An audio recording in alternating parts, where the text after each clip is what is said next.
제가 언젠가도 말씀드렸었는데요. 저희가 이 로마서 말씀을 처음 강해를 하기 시작한 게 2022년도 7월 31일입니다.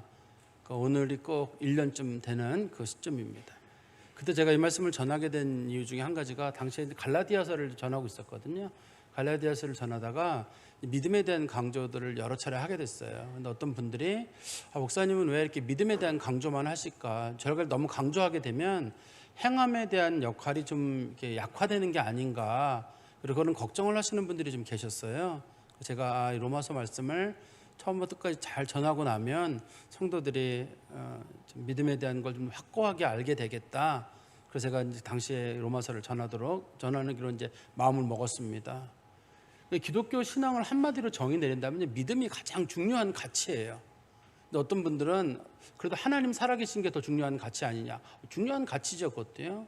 하나님의 세상을 만드신 거, 예수 그리스도 중요한 가치고, 성령도 중요한 가치고, 다 중요한 여러 가지 기독교 신앙의 고백이 있을 거예요. 그렇지만 기독교 신앙 고백에서 가장 중요한 가치를 갖고 있는 게 믿음이라고 하는 거예요. 그래서 우리가 로마서 1장 17절에 보면 복음에는 하나님의 의가 나타나서 믿음으로 믿음에 이르게 하나니 오직 의인은 믿음으로 말미암아 살리라, 이런 말씀이 있습니다. 처음도 믿음이고 끝도 믿음이에요. 믿음에서 시작해서 믿음으로 끝난다 하는 게 이제 기독교 신앙의 본질적인 부분이거든요. 그런데 이게 잘 이해가 잘 안 되는 것 같아요. 그냥 믿음이라고 하는 거는 내가 어떤 사물에 대해서 가지고 있는 신념, 그걸 우리는 믿음이라고 생각하는 경우가 있거든요. 근데 교회가 말하고 하는 믿음이라고 하는 거는 그런 신념하고는 좀 다른 차원의 겁니다. 인간의 믿음을 믿음이라고 부르는 게 아닙니다. 여기서는 인간이 내가 누구를 신뢰한다든지 누구를 존경한다든지 뭘 붙잡는다든지 그런 걸 부르는 표현이 아닙니다. 성경에서 말하는 믿음이라고 하는 거는 우리가 이제 그리스어에서 믿음이라는 말의 뜻이 하나님의 신실함을 부르는 뜻이에요. 일반적으로 하나님의 신실함이라고 할 때 그 신실함을 내가 붙잡는 거예요. 은혜 가운데서. 제가 조금 예를 하나 드리면, 우리가 아이들을 데리고 개울을 하나 건너가잖아요. 개울을 건너갈 때 아이들에게 얘들아 아빠 손 꼭 잡아, 놓치면 안 돼, 그렇게 말하는 애기 아빠는 참 바보 같은 아빠예요. 애들은 손을 놓을 거예요. 우리 손을. 애들이 우리 손을 놓을 수밖에 없거든요. 그 물길에 14일 갈 때 정상적인 부모는 애들한테 그 말을 하지 않고 아빠가 네 손 잡았어, 팔목을 딱 잡고 아빠가 네 손 잡았으니 걱정하지 마, 이렇게 얘기를 할 거예요. 저도 애들 셋 있으니까 애들 데리고 어디 갈 때면 꼭 그랬어요. 애들을 안고 가든지 목마를 태우고 가든지 애들 팔목을 딱 잡고 가죠. 애들 입장에서는 아프다고 얘기를 하겠지만 그 길을 건너가려면 제가 잡아야지 애들이 내 손을 잡는 건 아무 의미가 없어요. 그래서 믿음이라고 하는 거는 우리가 하나님의 손을 붙잡는 게 아니라 하나님의 손이 우리를 붙잡았다는 걸 내가 마음으로 인정하는 행위, 우리가 그걸 믿음이라고 부르는 겁니다. 교회가 말하는 믿음이란. 그래서 우리 그리스도인들은 이 믿음이라고 하는 가치를 굉장히 소중하게 여겨요. 근데 사실 저도 이 부분에 실수가 많았던 것 같아요. 제가 이제 그 30대 초반부터 학교에서 강의를 했었잖아요. 그때 저도 그 기독교 강요라는 책을 여러 차례 읽었어요. 그리고 이제 하루는 연세가 많은 교수님한테, 이제 그 당시에 그분이 총장님이셨는데, 근데 그분하고 무슨 얘기를 나누던 중에 이 책을 다 읽었느냐? 읽었습니다. 한 3,000페이지 정도 되는 책이에요. 그래서 제가 저한테 그러면 넌 핵심이 뭐라고 생각하느냐?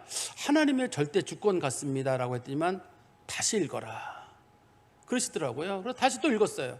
이번에는 어떻게 생각하느냐? 하나님의 절대 주권 같습니다. 다시 읽어라. 세 번째쯤 읽어놨는데 이번엔 뭐라고 생각하느냐? 핵심이 믿음인 것 같습니다. 됐다. 그런 말씀을 하셨어요. 근데 보통 사람들은 소위 기독교 신학, 소위 개혁주의 신학이라고 하면 성경 중심으로 하는 장로교 신학을 말한단 말이에요. 그게 핵심이 뭐냐 하면 대부분 하나님의 절대 주권, 구원, 십자가 이런 것들을 중요한 가치라고 보는데, 사실 그 모든 가치를 기본적으로 인정되려면 하나님의 사랑에 근거한 신실함이라고 하는 그 믿음이 전제가 되지 않으면 기독교 신앙 자체가 무너지게 돼요. 저도 그걸 잘 몰랐던 거죠, 깊이 있는 부분을. 그래서 저도 생각하기를 내가 우리 성도들에게 이 로마서를 통해 가지고 이 말씀을 알려줘야 되겠다, 이런 그런 생각이 들었던 겁니다. 근데 그게 벌써 시간이 1년 정도 지나서 특별한 절기만 빼놓고는 제가 다 전했던 것 같아요, 이 로마서 말씀을.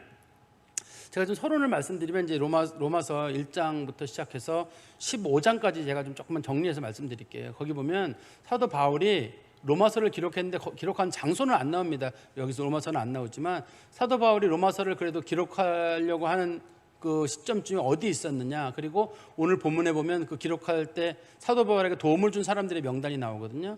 그 사람들의 명단을 쭉 봤을 때 사도 바울이 로마서를 기록한 장소는 고린도라고 하는 지역이에요. 지금 그리스의 제일 남쪽에 있는, 사도 바울이 거기서 3차 전도 여행이라는 걸 마치고 이제 로마로 꼭 들를 일이 있었거든요. 그때 사도 바울이 거기서 기록을 했고, 또 사도 바울이 쓴 글에는 보면 사도 바울이 자기가 직접 기록하는 글에는 내가 친필로 쓰노니라고 얘기가 돼 있고, 그렇지 않은 경우는 대부분 사도 바울이 나이가 많고 눈이 어두웠기 때문에 그 사도 바울이 눈에 장애가 있었거든요.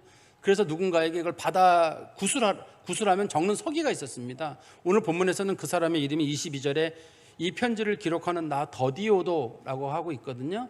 더디오라고 하는 사람이 이 편지를 대신 기록을 했습니다. 당시에 사도 바울이 이걸 성경을 불러주면 더디오라고 하는 사람이 이것을 받아가지고 기록을 했어요. 더디오가 기록을 했습니다.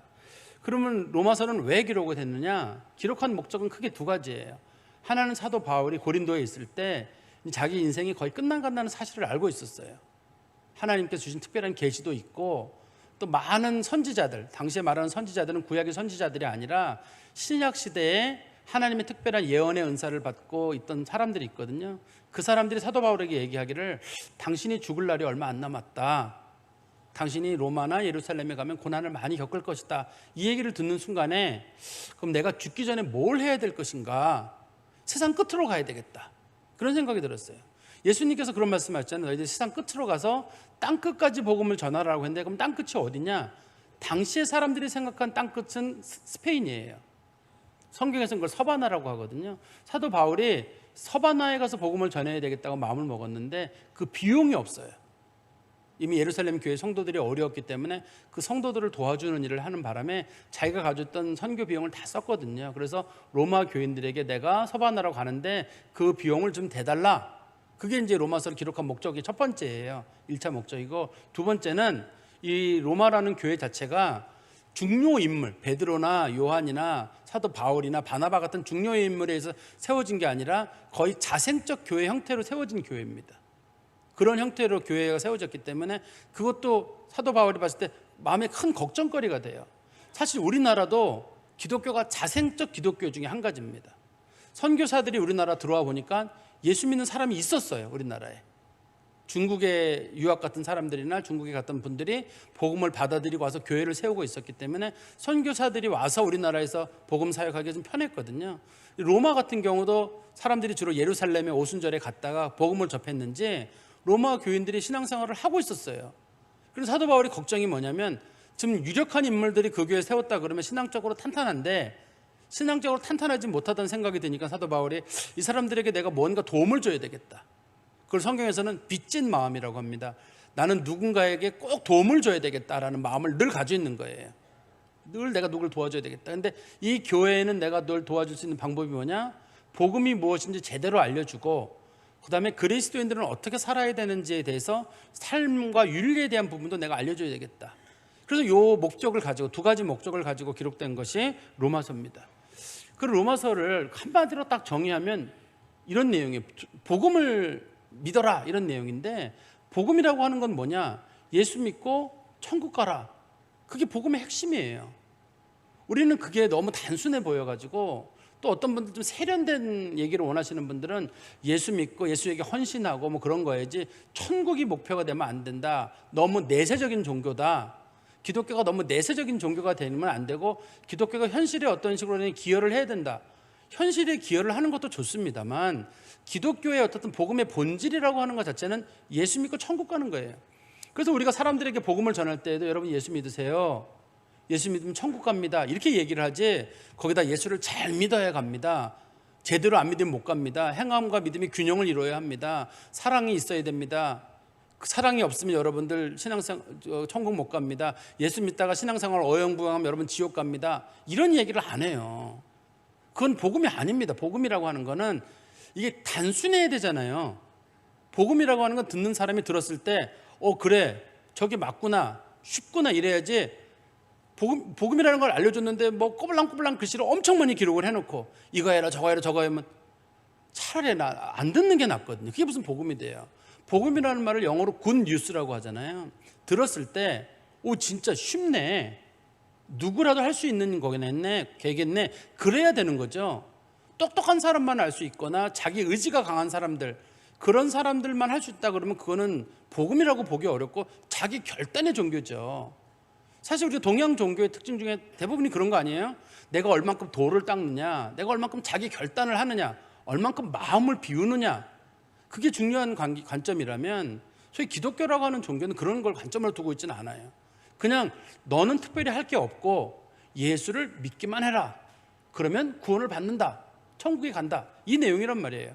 그래서 예수님께서도 예수님의 앞에 와 있는 많은 사람들에게 이런 얘기를 던졌거든요. 두려워하지 말고 믿기만 해라. 예수님은 그런 말씀을 하셨지 거기다 뭐 다른 얘기들을 많이 덧붙이질 않았습니다. 그러니까 복음이라고 하는 건 저는 크게 두 가지 속성이 있어야 된다고 생각하거든요. 하나는 단순성이에요. 누가 들었을 때도 단순하게 예수 믿으면 천국 간다. 여러분들이 전도 나가서도 여러분 예수 믿으세요, 예수 믿으세요, 예수님 천국 갑니다, 이렇게 전하지, 거기다 뭐 이 말 저 말 덧붙여가지고 제대로 믿어야 되고요, 우리 교회만 나와야 되고요, 또 우리 목사님 말씀만 들어야 되고요, 이렇게 해야 되고요, 그게 어떻게 복음이 되겠어요? 그 다음에 복음은 두 번째는 단순성 다음에 믿음이라고 하는 수단의 유일성이에요. 믿음 외에는 다른 방법이 없어요. 천하 인간의 구원을 받을 만한 다른 이름을 우리에게 주신 적이 없는데 예수님이 유일하지만 그 예수를 믿는 소위 믿음이라고 하는 그 방법을 통해서 구원하시려고 하는 게 그게 하나님의 방법입니다.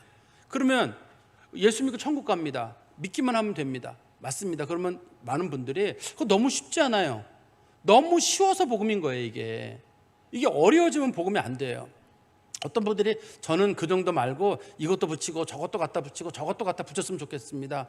마음대로 갖다 붙이세요. 갖다 붙이는 건 좋은데 복음이 아니라 그거는 어려운, 우리를 힘들게 만드는 율법의 굴레가 될 수 있기 때문에 그리스도인들은 그냥 막 이것저것 생각하기 복잡할 때는 예수 믿으면 천국 간다고 했지, 그래 예수를 믿어야 되겠다, 그 정도면 충분하지. 거기서 뭐 더 나가는 분들은 이제 성숙의 방향으로 나아가는 거죠.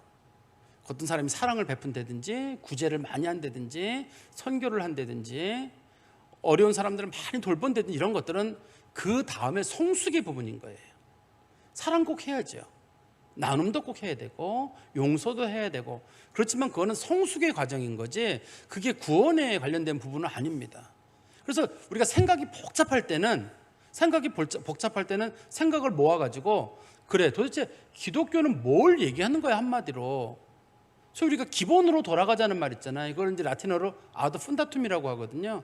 가장 기본으로 돌아가는데 정말 뭐가 기본이냐? 예수 믿는 거예요. 그냥 잘 믿느냐 못 믿느냐는 둘째 떠나서 예수에 뭘 믿냐면 예수가 나를 위해 돌아가셨다는 것과 예수가 부활하시고 나의 주가 되셨다는 사실을, 그게 믿는 게 우리들의 믿음의 중심적인 내용입니다.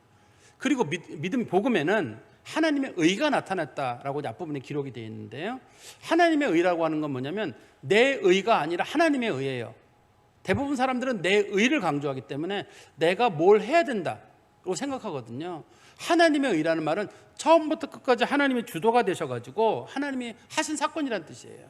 우리 기독교에는 어떤 믿음을 가지고 있냐면 우리는 모두 죄인이다, 피조물의 유한성을 가지고 있다, 우리 스스로는 구원을 받을 수 있는 방법이 없다, 하나님의 아들 예수 그리스도께서 우리 가운데 오셔서 십자가에 달려 돌아가시고 그분이 돌아가신 지 사흘 만에 부활하시고 하나님 보좌 우편에 계시다, 구원의 처음부터 끝까지가 하나님에게 달려있고 예수님에게 달려있는 거거든요.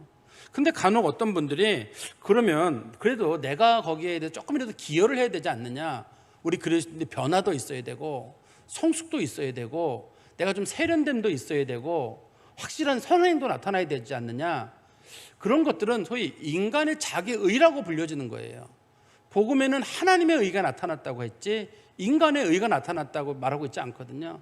그래서 만약에 어떤 분 중에 그래도 예수 믿는 사람이 착해야 됩니다, 착하면 좋죠. 예수 믿는 사람이 거룩해져야 됩니다, 거룩하면 좋죠. 예수 믿는 사람은 구제를 많이 해야 됩니다, 좋습니다. 그런데 그게 조건이 돼버리면 구원받을 만한 사람은 아무도 없어요. 예를 들어서 예수 믿는 사람은 정직해야 합니다. 설교 시간에 늘 제가 얘기를 합니다. 그런데 예수 믿는 사람이 꼭 다 정직한가요? 어떤 사람은 진짜 태어날 때부터 부모 교육을 잘 받고 정직한 사람이 있어요. 강직한 사람들이 있습니다. 절대 거짓말하지 않으려고 애쓰는 사람들이 있습니다. 그렇지만 어떤 사람은 나이 먹으면 거짓말이 더 느는 사람이 있어요. 교회를 다니는데도. 그러면 그 사람은 거짓말을 하는 거니까 그 사람은 예수 안 믿는 사람이냐? 거짓말하는 게 그 사람의 습관 때문인 경우가 굉장히 많거든요. 그러면 그 사람이 거짓말을 했다고 해서 그 사람이 그러면 예수 믿는 사람도 아니고 가짜냐? 그 사람에게 자기가 이기지 못하는 어떤 속성이 있는 거라고 우리가 보는 거지, 그걸 가지고 그 사람은 구원 못 받았다 이런 식으로 말할 수 없어요. 어떤 사람은 참 욕심이 많은 사람이 있어요. 욕심을 비워라 비워라고 하지만 이상할 정도로 욕심이 많은 사람이 있습니다. 그거를 대부분 분들은 그래, 노년이 되면 그래도 사람들이 소욕이 없어지면서 욕심이 없어진대요. 웬걸요? 나이 먹으면 더 늘는 게 욕심일 수도 있거든요. 결과적으로. 그렇게 만약에 조건을 붙여가지고 거짓말하지 말아야 되고 정직해야 되고 욕심을 다 버려야 되고, 그런 사람이 예수 믿고 구원받는 사람입니다. 누가 구원을 받아요? 우리 중에 욕심 없는 사람이 누가 있고, 완벽하게 정직한 사람이 누가 있고, 하나님 앞에 새로운 사람이 누가 있겠어요? 그래서 복음에는 하나님의 의가 나타났다는 거 하는 건 우리의 경건과 의를 의지하지 않고 하나님의 아들 예수 그리스도께서 친히 구원을 다 이루신 사건이라는 거예요. 그래서 예수 믿으면 성령이 우리 안에 거하시고 성령이 우리들의 영혼을 살리셔요. 우리들과 예수 믿기 전에 영이 죽었던 사람들이거든요. 성령이 우리들의 영을 살리고 그 영이 우리들의 몸을 바꿔요. 그리고 우리가 죽고 난 다음에 이 몸이 썩을 몸이 썩지 않을 몸을 입고 하나님의 구원의 은혜 가운데 이르게 됩니다. 하나님은 예수 믿는 사람들이 하나님의 아들인 예수의 영을 받았기 때문에 그 사람들에게 하나님 나라를 상속으로 주신다고 말씀하고 있거든요. 그래서 예수 믿는 사람들은 예수의 영이 성도들의 마음에 거하기 때문에 하나님의 아들이에요. 그리고 그 사람들은 하나님 나라를 상속하게 됩니다. 간혹 어떤 분들은 그런 얘기를 하죠. 죄를 짓거나 계명에 합당한 삶을 살지 못하는 사람들은 하나님 나라에 못 간다라고 자꾸만 얘기를 하는 경우가 있어요. 그런데 죄 안 짓고 계명에 합당한 삶을 사는 사람은 많지가 않아요. 그래서 혹이라도 여러분 주변에 그렇게 잘 못하시는 분들이 계시더라도 그런 분들을 너무 정죄하거나 폄훼하지 마세요. 우리 그리스도인들은 많이 부족하더라도 하나님 믿는 믿음 가운데서 평안함을 누리고 또 예수 안에는 구원이 있다는 그런 즐거움 가운데서, 그래서 예수 믿는 사람은 완벽한 사람이 아닙니다.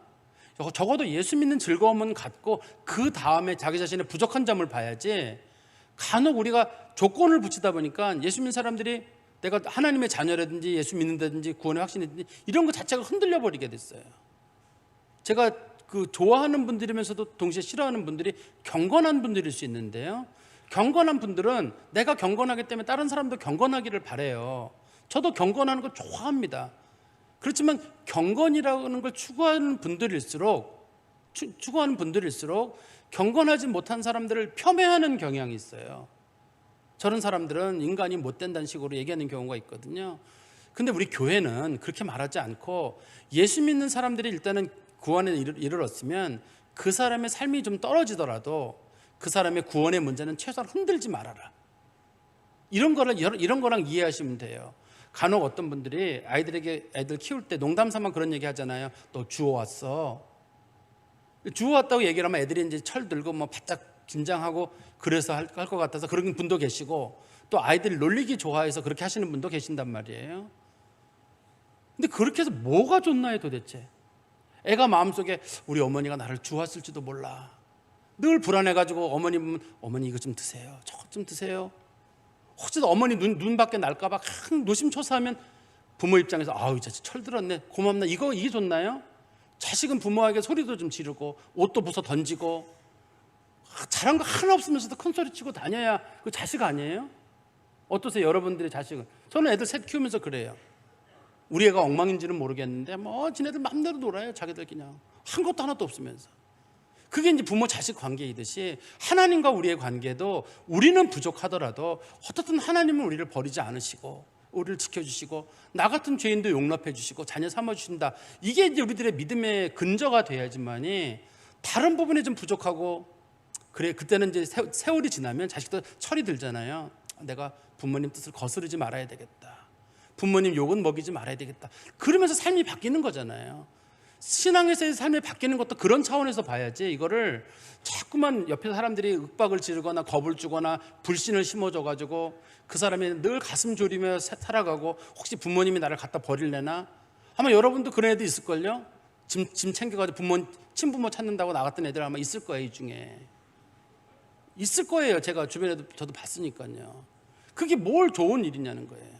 우리 그리스도인들은 적어도 믿음 안에 살아갈 때 내가 많이 부족해도 하나님이 용납하신다는 그런 하나님의 사랑에 대한 감사, 나 같은 죄인도 용납하신다는 그리스도의 의에 대한 감사, 나 같은 죄인도 천국에 갈 수 있다는 하나님 앞에 마음의 평화.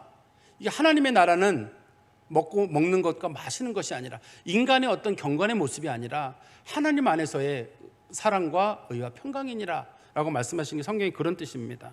어떻든 믿는 사람들은 꼭 천국에 가요. 천국에 갈 때 사람들이 얘기를 합니다. 저 사람은 죄가 너무 많아서 저 사람은 안 됩니다. 저 사람은 누가 봐도 허물이 많기 때문에 저 사람은 안 됩니다. 저 사람은 불성실한 사람입니다. 누가 봐도 그렇게 볼만한 사람들이 우리 주변에 있습니다. 있다 할지라도 성경은 뭐라고 말하냐면 예수 믿는 사람들에 대해서 제발 함부로 말하지 마라. 하나님이 괜찮다는데 내 자식 내가 알아서 한다는데 네가 왜 그 일에 간섭을 하냐고 하는 거예요. 로마서 14장에 나오는 말씀이거든요. 근데 우리는 하나님 자식이어도 내가 말하고 싶은 거예요. 하나님께서는 너나 걔나 도찐 개찐이고 멋묻은 게 나무라는 격밖에 안 되는데 제발 좀 가만히 있어라 그러는데 우리는 그 오지랖 넓게 저 사람은 죄가 많고요, 저 사람은 허물이 많고, 저 사람은 정직하지 못하고, 저런 사람은 천국 가면 안 돼요.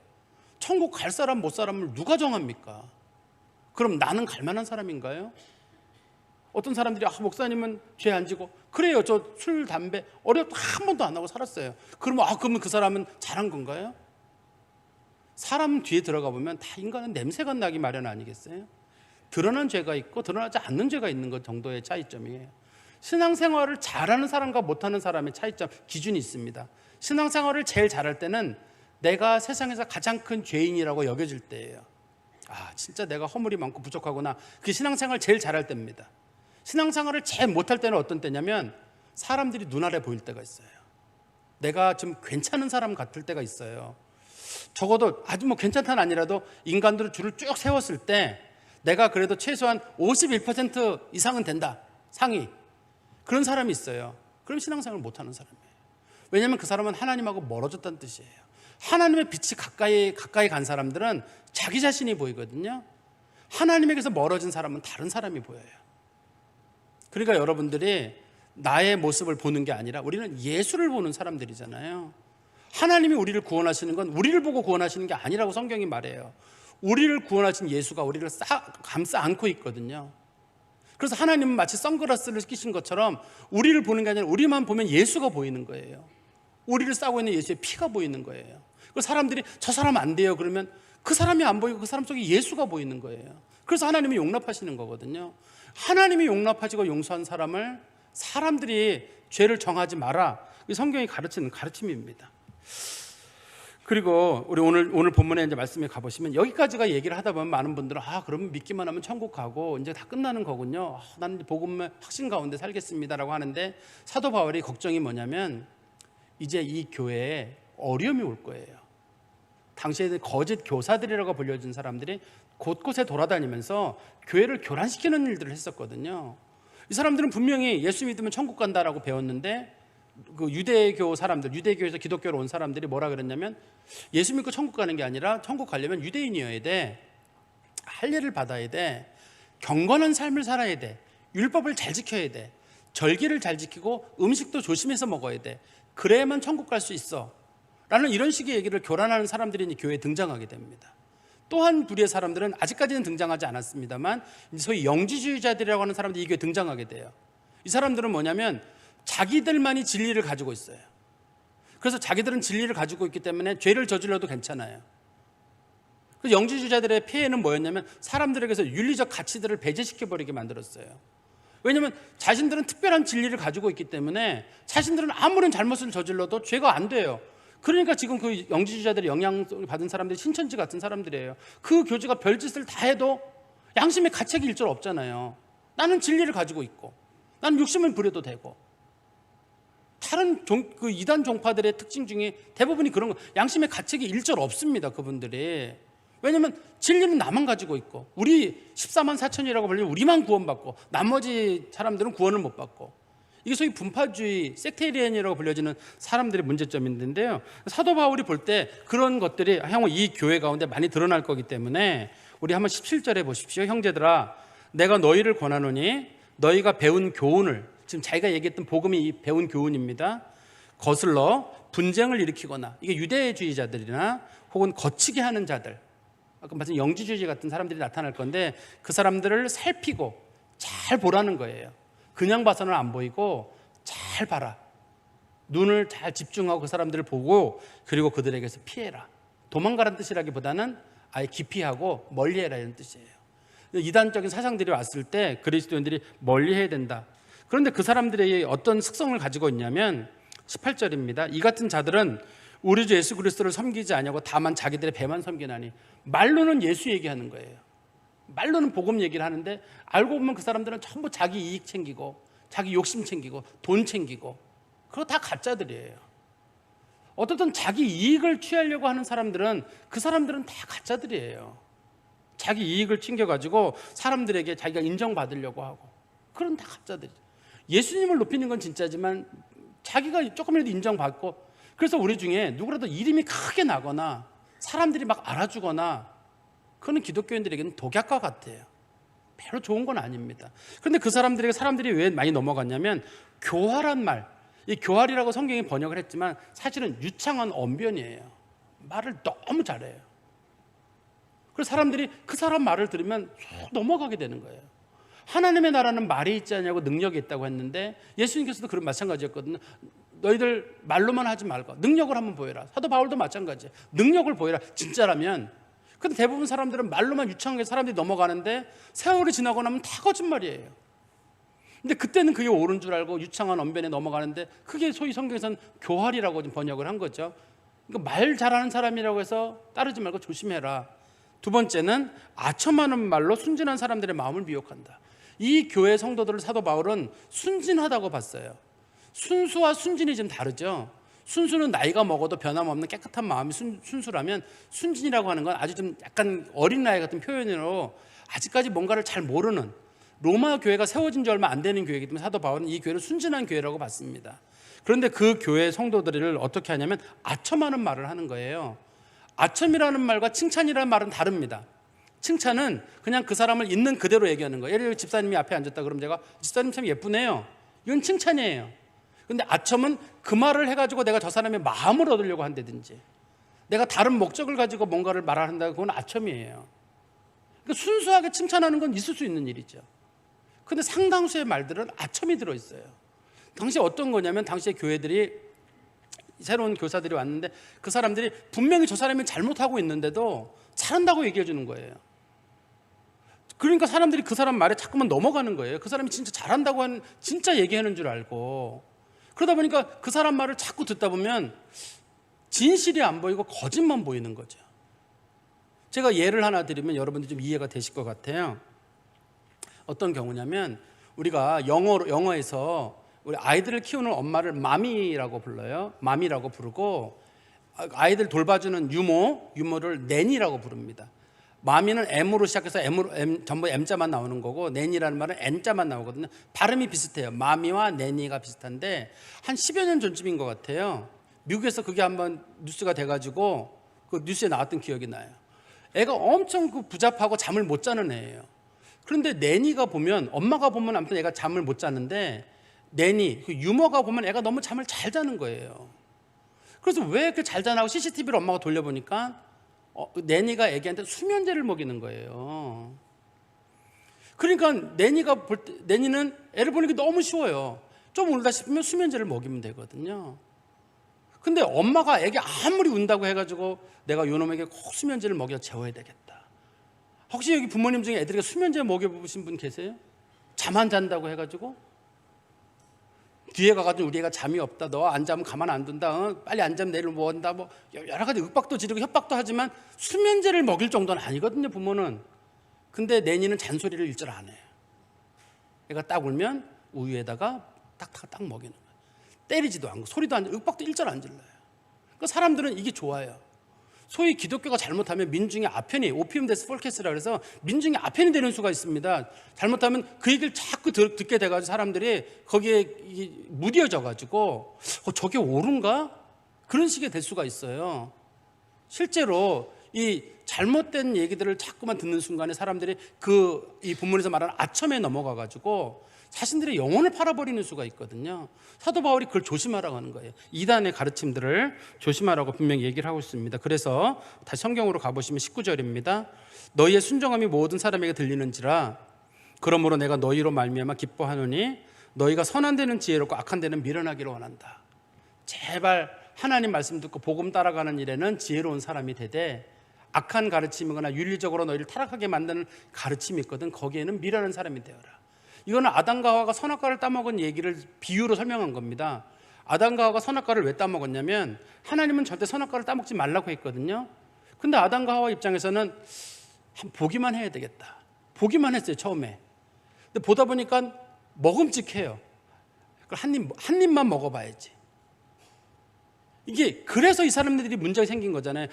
한번 돌려보고 먹어보고 한 입 정도는 괜찮겠지 하고 먹었다가 그게 이제 하나님 앞에 큰 죄를 져서 정령 죽으리라라는 하나님의 심판을 받게 되는 것처럼 우리 그리스도인들은 그런 거짓된 가르침이 있으면 얼굴 돌려보지도 말고 부러워하지도 말고 잘못된 것들이나 악한 거 있으면 그리스도는 바라보지도 말아야 돼요. 그쪽으로 바라보면 욕심이 생기고 그것이 죄가 된단 말이에요 나중에.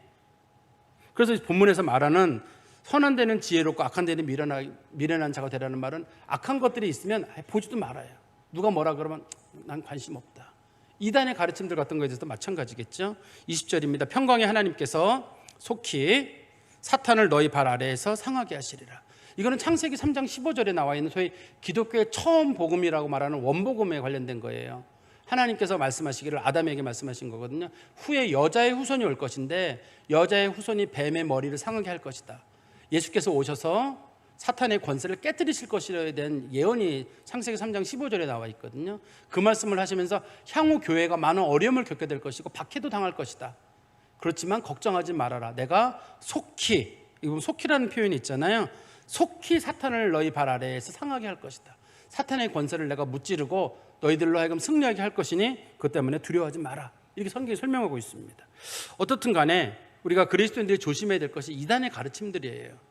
아무리 좋은 복음을 들었더라도 이단이나 이런 데 가면 가족들이 피폐해지고 이단들의 특징은 가정을 깨트리거든요. 돈을 목적으로 사람들을 모아요. 그리고 그 지도자들이 사람들에게 인정받는 걸 원해요. 그런 것들은 전부 다 가짜예요. 그런 것들은 가짜이거든요. 오늘날도 그런 이단들이 많아요.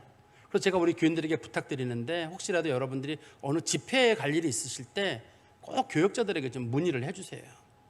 어느 성경 공부를 배우러 가실 때에도 꼭 문의를 해주세요. 꼭 문의를 해주세요. 지금 생각할 때 나는 절대 그런 데 안 넘어간다. 절대 넘어갑니다. 넘어가니까요. 우리도 과거에 어떤 성도들 보면 뭐 정말 말씀을 잘 알고 하다가 나중에 저한테 얘기해가지고 목사님 제가 가봤는데 그 앞에 복음방이라고 써있던데요. 신천지를 몇 년 다닌 거예요. 그런 일이 생기는 거예요. 정말 신앙생활 잘하던 사람들이. 그러니까 우리 성도들께서는 제발 저거 하지 마시고 미리미리 좀 말씀을 해주셨으면 좋겠습니다. 그리고 21절의 말씀부터 말씀해 보시면 사도 바울이 이제부터 21절부터 23절까지는 이 고린도 교회 성도들 중에서 사도 바울이 이 편지를 쓰는데 같이 있던 사람들, 그 교회 지도자들의 명단을 여기 이제 기록을 하고 있는데요. 사도 바울이 개인의 이름으로만 편지를 쓰는 게 아니라 고린도 교회라는 교회 이름으로 편지를 쓴다는 뜻입니다. 나의 동역자 디모데. 잘 아는 대로 사도 바울이 2차 전도 여행 때 루스드라에서 만났던 아버지는 헬라 사람이고 어머니는 유대인인 사람의 그 자녀거든요. 사도 바울이 자기 자식이라고도 불렀습니다. 이 사람을. 근데 이 사람이 지금 고린도에 와 있어요. 사도 바울과 함께. 그래서 디모데 이름을 제일 먼저 언급을 했고, 두 번째는 나의 친척 누기오와 야손과 소시바더. 제가 지금 친척을 읽고 세 명을 나란히 읽었잖아요. 이 친척이라는 말이 누기오라는 사람에게만 적용될 수도 있고 친척이라는 말이 야손과 소시바더 세 사람에게 다 적용될 수 있는데 대부분 학자들은 세 사람에게 다 적용된다고 봅니다. 이 친척이라는 말이.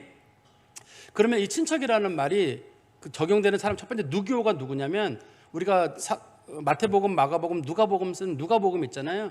누가의 원래 이름이 루키우스예요. 이 본문에 말하는 누기오거든요. 그래서 대부분의 분들은 이 누기오가 누가복음을 쓴 누가라고 봅니다, 일반적으로. 그래서 이 누가복음, 사실 사도행전도 누가가 썼거든요. 사도 바울과 함께 다니면서. 그래서 누가가 있었기 때문에 누가 이름이 나오는 게 당연한 일일 것 같아요. 그 다음에 야손이라고 하는 사람은 사도 바울이 데살로니가에서 복음을 전할 때 그때 3주밖에 복음을 전하지 않았지만 그 사람들이 예수를 믿고 아주 큰 복음의 역사를 이루었거든요. 그때 야손이라는 사람이 사도 바울에게 집을 제공했다는 이유로 감옥에 가게 되는데요. 그 사람도 사도 바울의 친척, 야손이라는 이름 자체가 유대인 이름입니다. 그리고 소시바다라고 하는 사람은 베레아 교회의 성도거든요. 이 사람도 마찬가지로 사도 바울의 친척이라고 성경에 기록되어 있고요. 그다음 22절에 이 편지를 기록하는 나 더디오더, 대필자인데 그 사람 이름이 더디오인데 더디오라는 말의 뜻이 셋째 아들이라는 뜻이에요. 아들도 있고 딸도 있는데 더디오란 말은 셋째. 이름이 우리나라 말로는 그냥 딸 이름은 삼순이, 셋째 아들이면 삼 이렇게요. 이런 식으로 짓는 거예요. 그런 뭐 삼석이 뭐 이런 식으로 이름을 짓는데 여기는 더디오는 셋째 아들이라는 뜻입니다. 그 사람이 편지를 기록하고 있고 23절입니다. 나와 온 교회를 돌보아주는 가이오. 당시에는 교회들이 개인 집이었거든요. 그리고 음식도 대주고 집도 제공한 사람이 이름이 가이오인데 사도행전 18장 7절에 보면 이 사람의 이름을 다른 이름으로는 디도 유스도라고 돼 있어요. 성경에 언급이. 그래서 가이오라는 이름이 여러 가지 이름으로. 당시에는 사람들의 이름이 여러 개 이름이기도 하고 당시에 로마나 이런 데 중요한 사람들의 이름이 5개 정도 되는 경우가 있습니다. 우리나라 사람들은 성하고 이름만 돼 있지만 당시에는 자기네 가문이나 이런 이름 붙여가지고 이름이 여러 개가 되는 경우가 있었거든요. 그 다음에 이성의 재무관 에라스도라는 이름이 여기 왜 있는지는 모르겠습니다만 아마 이 성경을 기록할 때 비용이 많이 들어가거든요. 당시 양피지로 썼기 때문에 그 양피지 들어갈 때 그 비용을 이 사람 에라스도라는 사람이 비용을 댄 것 같고요. 그 다음에 맨 마지막 뒤에 이름이 구아도라고 불려지는 뭐 하는지는 모르겠습니다만 교회 형제라고 불려지는데 구아도 이름의 뜻은 넷째 아들이라는 뜻이에요. 그래서 이제 성경에 보면 가끔 나와요. 첫째 아들에 대한 이름은 별로 없는데 첫째 아들은 프리무스라고 하거든요. 둘째 아들은 세군도, 셋째는 더디오, 그다음에 넷째는 구아도라고 불려지는데 성경에 세군도도 나와요. 사도행전에 보면 세군도도 나오고 그다음에 여기 더디오도 나오고 구아도도 나와요. 뭐 이름 짓기 쉽죠, 뭐 이런 경우는. 첫째, 둘째, 셋째 이런 식으로 이름 지으면 되는 거니까. 그다음에 맨 마지막 25절부터 사도 바울이 맨 마지막에 이렇게 마무리를 짓습니다. 나의 복음과 예수 그리스도를 전파. 복음이라고 하는 건 예수 그리스도를 전파하는 거예요. 예수 그리스도와 관련된 거. 복음이란 하나님의 아들 예수 그리스도가 누구신지, 그리고 그분이 무엇을 하셨는지, 하늘 보좌를 버리시고 우리 가운데 오셔서 십자가를 지고 돌아가셨다 죽은 지 3일 만에 부활하셨다는 사실, 이거를 전하는 게 복음이에요. 인간이 뭐를 하느냐의 문제가 아니라 우리가 하나님의 아들 예수 그리스도가 나를 위해 돌아가시고 부활하셨다는 사실을 믿어라 하는 게 이게 복음이에요. 근데 이 복음이 오랫동안 성경 말씀해 보십시오. 오랫동안 영세전부터 감추어져 있다가 이제는 나타나신 바 되었다는 말은 오랫동안은 사람들이 이게 복음인 줄 몰랐어요. 아브라함도 믿음으로 구원을 받았다고 성경이 돼 있고 다윗도 믿음으로 구원받았다고 돼 있는데 당시 사람들은 전부 다 복음이라는 거는 생각도 못하고 그냥 율법을 지키고 할례를 받아야 되는 줄 알았는데 잘 보니까 옛날 사람들도 전부 다 믿음으로 구원을 받았던 거예요. 그래서 하나님이 구원하시는 방법은 옛날에는 몰랐는데 기이한 방법으로 하나님 풀어주시는데 뭐냐면 믿기만 하면 구원받는 방식. 이게 숨겨졌다가 알려졌다는 거예요. 사람들이 눈이 어두워서 그동안 몰랐었는데 이게 알려졌다는 얘기입니다. 그래서 다시 영원하신 하나님의 명을 따라 선지자들의 글로 말미암아 모든 민족이 믿어 순종하게 하시려고 알게 하신 바 그 신비의 계시를 따라 된 것이다. 신비란 말도 들어있고 계시란 말도 들어있다는 것은 하나님이 죄인을 구원하시는 방법이 너무 신비로워요. 그냥 믿기만 하면 돼요. 믿기만 하면 돼요. 그래서 신비라고 불려지게 되고 사람들은 이해를 못해요. 이게 너무 신비한 일이라. 그러면 어떻게 믿기만 하면 됩니까? 내가 다 이룰 테니까 너는 믿기만 해라. 예수님께서 하신 말씀이 우리 가운데 그대로 이루어지는 일입니다. 그리고 그동안은 유대인만 구원을 받았지만 이제는 모든 민족이 구원을 받고 순종하도록 주님 만드셨다는 거죠. 그리고 26절 맨 끝에 보시면 이 복음으로 너희를 능히 견고하게 하실. 예수 믿는 사람이 구원의 확신을 가질 수 있는 방법은 딱 한 가지예요. 복음이에요. 여러분 예수 믿으면 천국 갑니다. 그거면 충분합니다. 소위 복음에 예수 믿는 사람들이 복음의 충분성 이거면 충분한 거예요.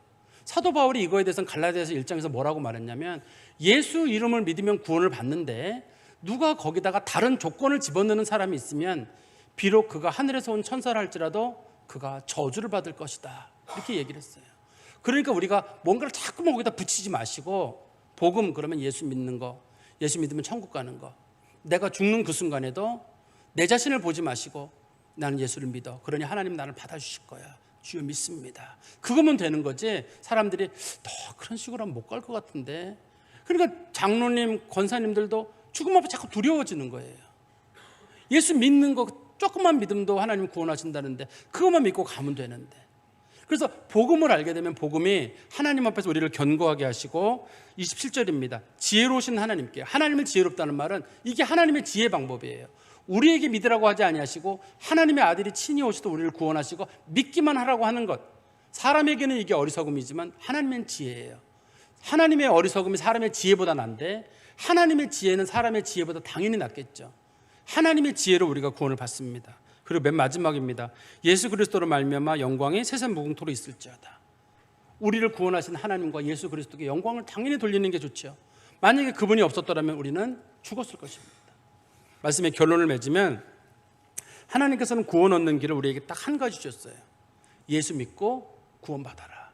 그게 주님께서 주신 유일한 방법입니다. 우리가 그걸 믿기만 하면 구원을 받아요. 거기에 우리의 수고와 선행과 노력은 필요하지 않습니다. 그저 우리가 믿기만 하면 돼요. 그리고 그것 때문에 내가 혹시라도 버림을 받을까 두려울 필요도 없어요. 혹시 어떤 분들은 내가 세움을 받았다고도 혹시라도 버림을 받을까 두려워라는 성경 규절이 있기 때문에 그것 때문에 두려워한다든지, 성경에 보면 간혹 그런 규절들이 몇 개씩 있거든요. 그렇지만 성경은 절대 그런 것 때문에 두려워하지 마라. 단 그리스도인들은 믿음 가운데 살아가지만 우리 안에 거하시는 성령이 우리에게 감동을 주시거든요. 사람이 잘 변화가 되지 않습니다만 성령이 우리 안에 거하셔서 우리들에게 이런 얘기를 해요. 누가 내가 화를 낼 때 그만해라. 마음에 감동이 와요. 욕심이 많아지고 있을 때 여기서 멈출 줄 알아라 하고 감동을 주시거든요. 그럴 때 멈춰야 돼요. 그래서 성경에서는 우리에게 많은 윤리의 방법을 가르쳐 주는 게 아니라 그저 성령을 따라 행하라. 그러니까 성령께 자꾸만 마음을 줘요. 우리들에게. 그 마음의 음성에 잘 귀를 기울이고 그런 감동이 마음에 왔을 때 그때는 접는 거예요. 아, 내가 화를 너무 많이 냈구나. 내가 너무 욕심을 부렸구나. 내가 마음에 근심 걱정이 너무 많았다. 너무 걱정하지 마라. 근데 성령께서 말씀해 주시면 그 말씀에 순종하며 사는 것, 이것이 우리 그리스도인들이 살아가는 방법입니다. 그렇지만 주변에 이단이 많다는 거 여러분 잘 기억하시고 절대 그런 데 노출되지 않도록 조심하시고, 노출되지 않을 수는 없어요. 워낙 많기 때문에.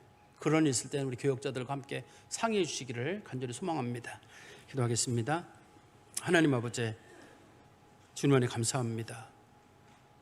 우리가 죄와 허물로 죽었다가 예수 그리스도로 말미암아 구원의 길에 이르게 되었습니다. 우리의 모습 그대로 하나님 앞에 선다면 우리는 모두 하나님 앞에 설 수 없을 것이고 진노에 놓일 것이지만, 주께서 우리를 예수 안에서 용납하셔서 허물 많은 저희들을 보지 아니하시고 예수의 피로 우리를 보신다고 하시니 참 다행이고 감사한 일입니다. 하나님 아버지, 이 은혜의 일에서 결코 떠나지 않게 하시고 저희들의 믿음이 흔들리지 아니하도록 저희를 붙잡아 주시옵소서. 예수 그리스도의 이름으로 기도하옵나이다. 아멘.